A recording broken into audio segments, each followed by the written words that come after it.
So welcome, Sara. We're really pleased to have you with us.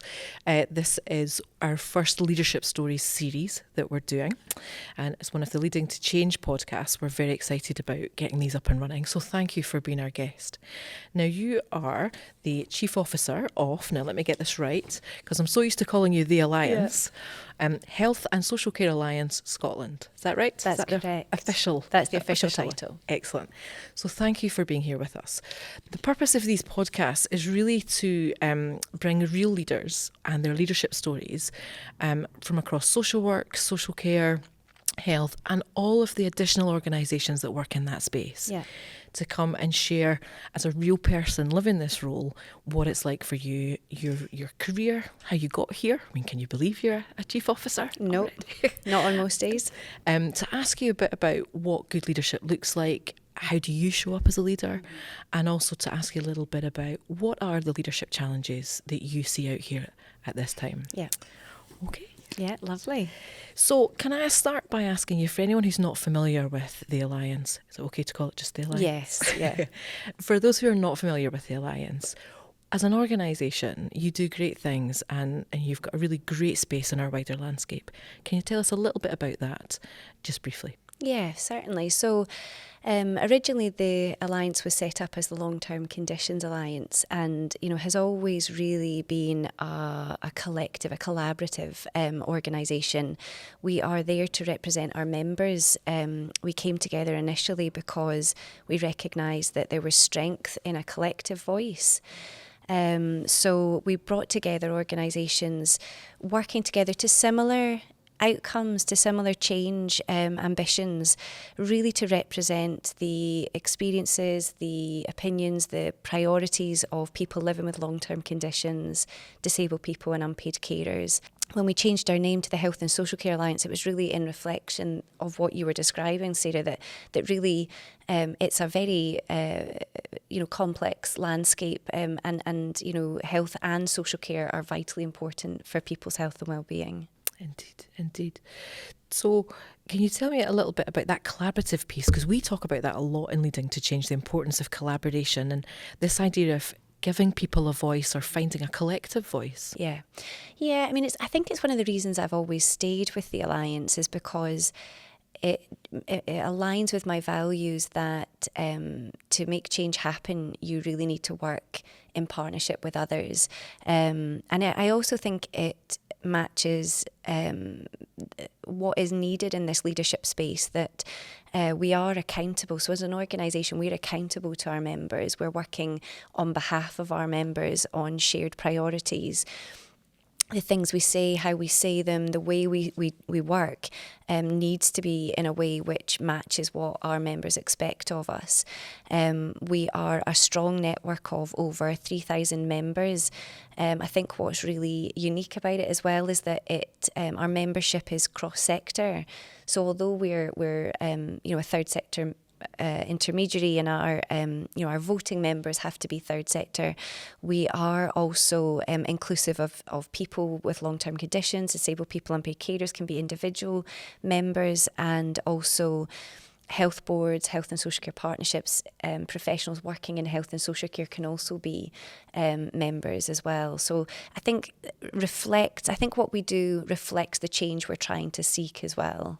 We're back to Myron's maxim, aren't we? Mm-hmm. The way you work is the future you get. Absolutely. Excellent. Thank you and when we think about that, you said you've been with Alliance for some time because of that connection with your values. Can you offer us a bit of a potted history, just kind of the key points of your career? And especially, is there anything in there that kind of surprised you, or you thought, I thought I would have done something differently, or an opportunity that maybe you weren't expecting? Yeah, so I mean, I guess quite centrally, my life experience has shaped the career path I've taken. I had life experience as a child around, with family members who had mental health problems. I saw also then how the system sometimes didn't work to really hold people when they needed that safety net. So I knew, when I started out working, I wanted to do work that made a difference for people. So I think that's been the thread. I started out working in support work, working for people who had experienced homelessness, survivors of sexual violence. I worked with people who'd claimed asylum in our country.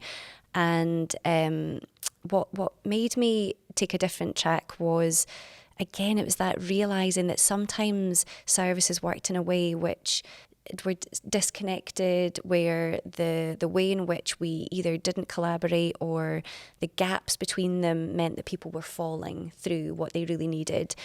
I spent a short time at Scottish Government thinking, that's where I could really make change happen. And but I think my values are better matched with the third sector, let's say. And I have now been at the Alliance for over 10 years. And occupied a range of positions. And I think what's kept me there has been that we are able to work in a way which is as much about, yes, describing what the problems are, but really trying to work in a collective way to support some of the changes. We're very change focused as an organisation. What surprised me is... I think as you said at the outset, I really never expected to be a chief officer. And I'm really grateful to have had the opportunity to be so. Can I ask why you never expected? Why does that still surprise you now, if you like? Probably because I never sought it. I've never really sought particular, I've never looked for that position. I always thought to myself, it would be challenging to be in the top, say, of a leadership pyramid, because I really value the other parts of my life too. And I thought, it probably would be all consuming, and I didn't think I could do it the justice it needed. So I think that's probably one of the things that surprised me, is that I don't know, I guess you have plans in place sometimes, but you also need to sometimes just take the opportunities that present. And what was the opportunity that arose that brought you to this position? So just over 2 years ago, the chief executive that I'd worked under while at the Alliance was retiring, which then offered the opportunity for a change in leadership, a necessity. And the board at that point took the decision that they felt it was, would be a greater advantage to the organisation promoting from within. So it's a co-leadership structure. So there's two of us co-chief officers. We have separate areas of responsibility, but also shared responsibility ultimately for the operation of the organisation. And it was such a great opportunity for us to take that. I'm really encouraged to hear that there was that desire to promote from within rather than scan the horizon for who can we bring in from outside. And there's always benefits, aren't there, of bringing in somebody who's not been involved before against the internal promotion. So I'm really interested to ask, if it's okay, would you still have gone for that role if it wasn't a co-chief officer role, if it was full-time, just yourself?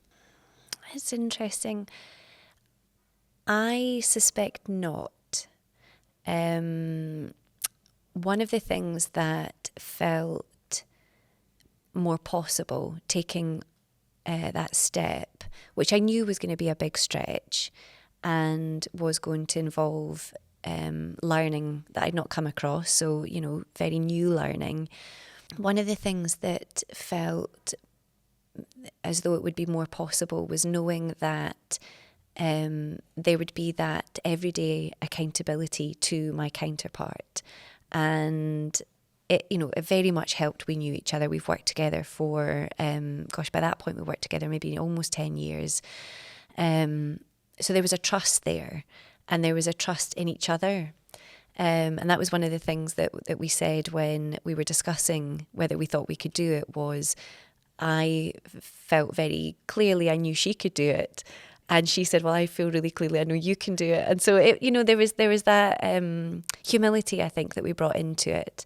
And it did feel safer. I think it definitely felt a safer option at that point, knowing that we were walking into this together. That's interesting. I've spoken to a number of people in chief exec roles who come to speak for the Scottish Clinical Leadership Fellowship. Yeah. They do system sessions. And one of the themes that has come out from a number of people has been how isolated they feel at the top of an organisation. And some of these are large organisations, some of them are quite small, but that you are the only one in that role. So it's great to hear that the Alliance has taken this approach, and so that both of you were promoted from within together. Yes. And what's the best thing about having two people in that role for you as a leader? What does that give you? I think for me, a crucial aspect of leadership, I think, is knowing what you don't know and being confident in knowing that other people will know the areas you don't know better than you. So the way our co-chief officer role works, Susan, my counterpart, her areas of the business are areas which, she is way more expert in than I am. And so there's a trust there, knowing that there are areas where she's covering that are really her expertise, and then the areas of the business that I'm primarily responsible for better match my knowledge and skills and expertise. I also think it's what you were saying, Sarah, about the loneliness. I mean, it's I think over the years, the more senior the positions I've got into, sometimes the lonelier to an extent it has become. Being very aware that there's information that you do need to keep in the vault. You need to make really considerate decisions about what you share and when you share it. You need to, hold some things in confidence that people share with you. You ultimately are responsible for making decisions about the business that, only you can make.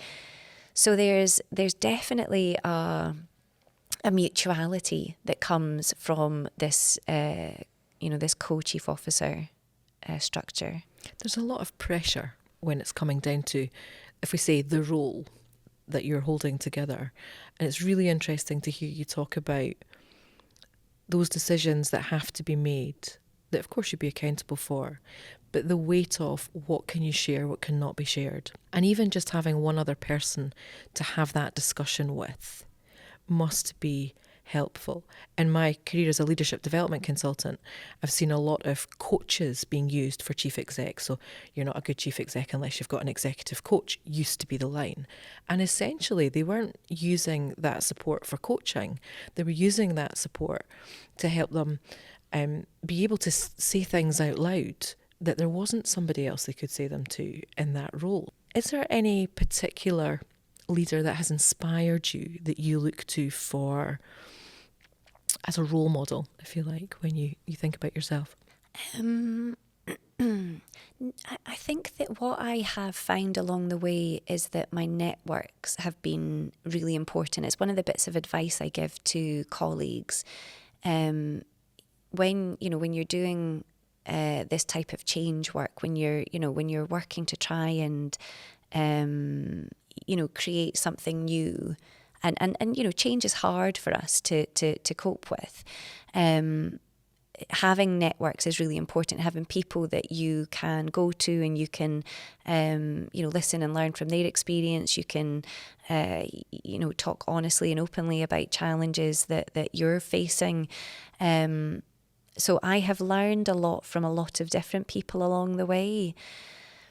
I personally, the kinds of the people that I defer to or I really admire and have taken a lot from more, publicly, I guess have been I'm a really big fan of Brené Brown. I really like what she has described about the importance of who we are as people, and what we do with that.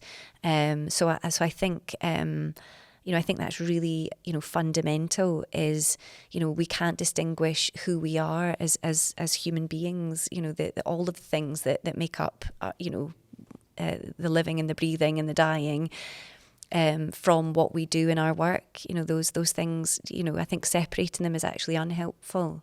How big a role does purpose play for you as a leader, especially in an organisation like the Alliance? But think about Brené Brown talking about vulnerability, thinking about courage, stepping into the arena, facing those who are on your side and those who definitely aren't. And then thinking of the connections with Simon Sinek's work on the importance of why. Do you know your why? What role has purpose in your leadership? Oh, it's my compass, I would say. I think I said before, I worked for a short time in Scottish Government, but kind of found myself back in the third sector. And I think the third sector, I guess what unifies the many array of organisations is that we are there to deliver on our purpose. There are many and varied, but I think ultimately that's why I have felt the alignment in the sector and the organisation I work in, because that is why I get up every single day and go to work. Is I'm there to work and contribute towards that. So thinking about purpose and how central that is, a lot of leadership at the moment, or current leadership thinking, is rightfully also focusing on well-being. So if we look at a lot of the titles in the departments, I guess, programmes, there's leadership, well-being and culture, and it's all finally coming together in one conversation, which those of us who've been working in leadership for years have been saying these are all connected. So if we can think of purpose, to what extent does that help you look after your well-being if you're working in a role in an organisation that is so closely aligned to your own purpose and values? Yeah, I mean, it's an interesting question, and I think I think they are interdependent. I think for me, there's almost an alignment between, for me, being able to do work that I think I have something to contribute. So I've got some skills and some experience and some expertise to bring to it.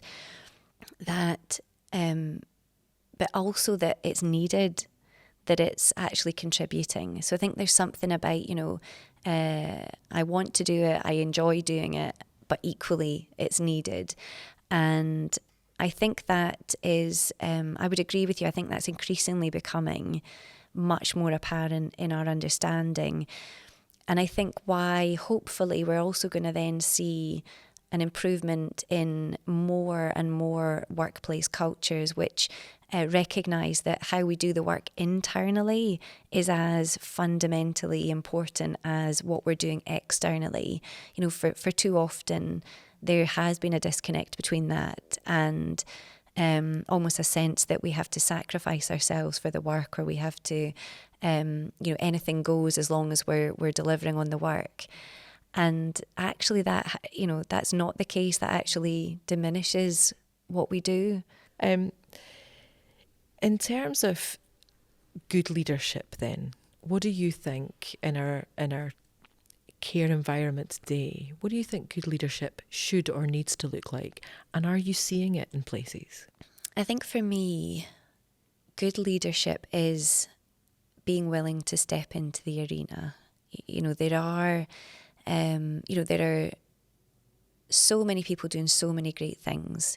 But I think what we see when we're seeing the challenges, when we're seeing the failings, it tends to be where the system's not working well enough. And the system is only made up of us. It's made up of humans in the way in which we've become used to doing things. So I think leadership fundamentally is about that embodied practice of actually being willing to step out and say courageously, we need to change some things here. I think the other thing for me that is really fundamental to leadership, and sometimes where we're seeing it a bit lacking, I feel at the moment in a Scottish context, is accountability.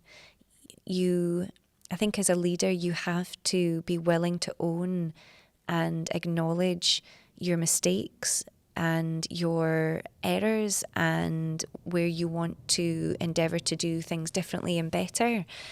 There's a lot of risk with being honest about that, particularly in the public sector, and that does make it hard. But nonetheless, we need that. We need to be able to be accountable for the decisions we're taking. And I think the other really crucial component is around integrity. I think it's about being willing to be courageous and brave and humble. And that's why it's a really difficult task, because it really does ask you to bring yourself into all of those moments and to be willing to show a little bit of that your inner world with people, in a way that isn't just about the orders or the requests or the delegation you're making, but is actually about the human you are, and aligning that so people believe that what you say is really what you mean. Even the most hardy, experienced, confident leaders must feel a bit daunted looking at the size of the task across social work, social care, health, and our third and voluntary sectors that are all in that space. What's the toughest leadership challenge you've ever had to face? So I think at the moment, the reflection of that context you've just described is, there's a perfect storm at the moment of, the pressures are almost encouraging us, quite in contrast to what we saw during the early days of the pandemic, where there was a sense of we're all in this together. There's a collective harm that we're all coming together and finding ways around those challenges together in a really, quite innovative, quite collaborative way. I think at the moment what we're seeing is a sense that the challenges mean we have to step back into our organisational structures and kind of almost think about how do we protect, ourselves, how do we protect, whatever that identity is. So at the moment, collaboration is quite difficult because funding is as tight and restricting, and there's a need to therefore cut your cloth accordingly. So, recently we've, as an organisation have faced a challenge related to that, where we were looking at a cut to one of the services we deliver, which would, impact on immediately on our colleagues, on the people who deliver that service. But it would also have an impact on the people that they work with, ultimately the people who are accessing the service as well.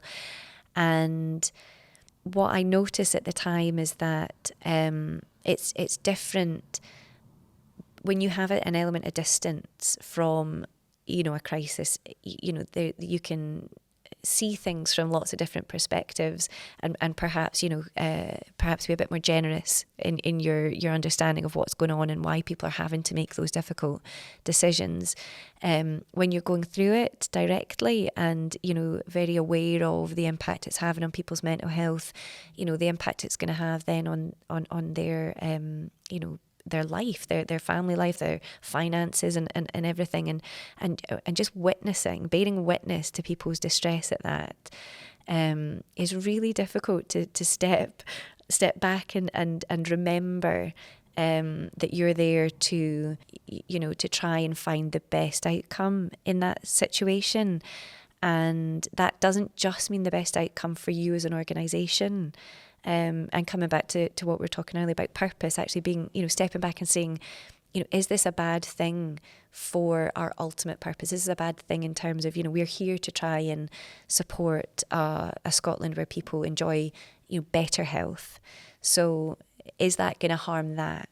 And trying to kind of really be guided in decision making about, really, what should we be doing in this context because of the purpose we're here to deliver on.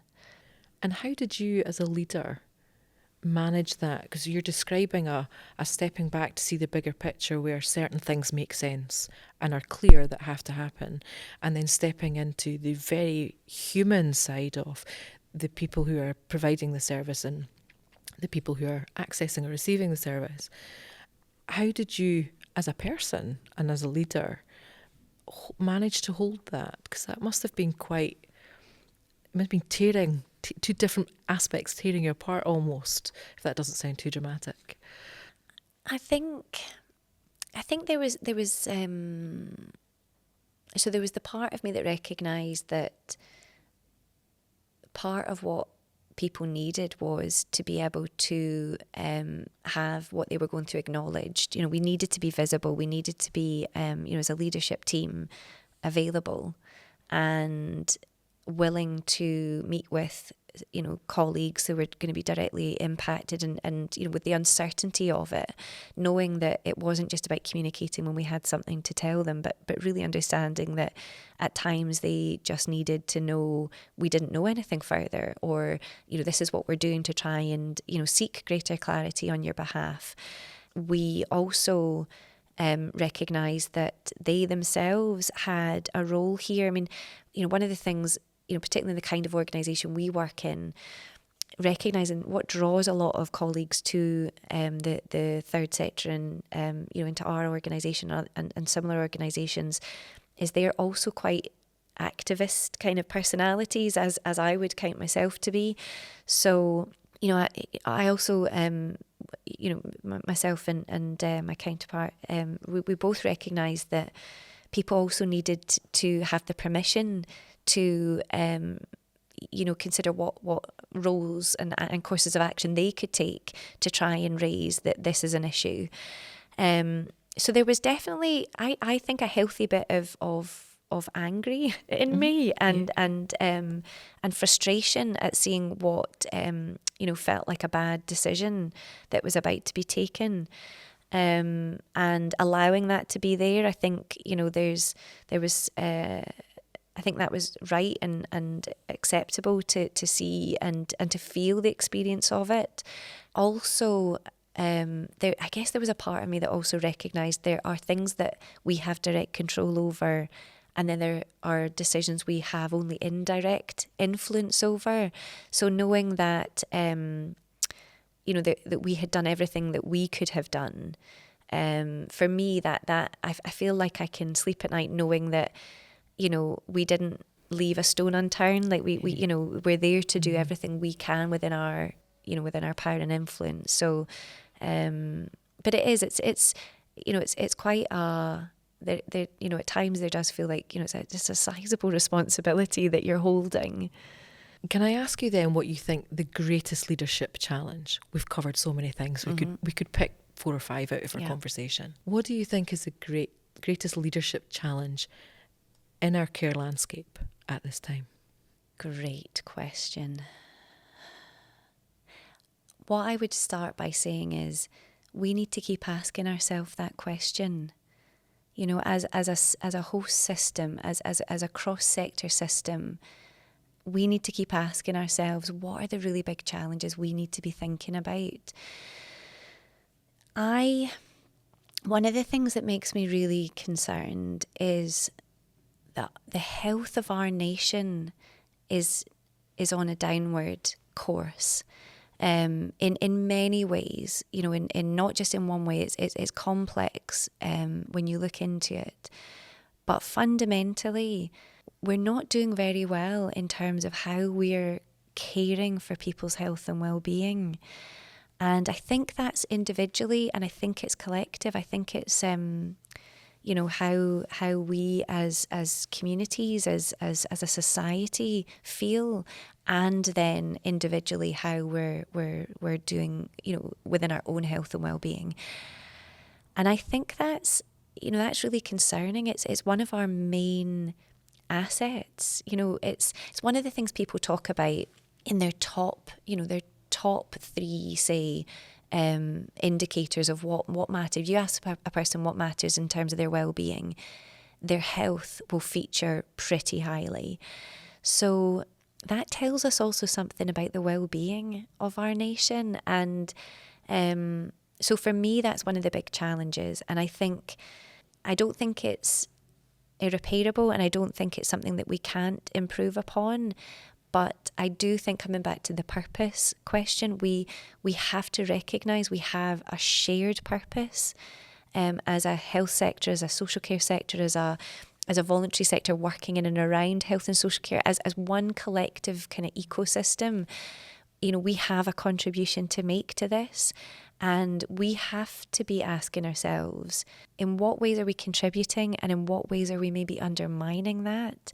Because we can't be doing the things that don't contribute to improving people's health and well-being. We really have to be asking ourselves some difficult questions about, what does that mean we have to stop doing, as much as what do we have to keep on doing?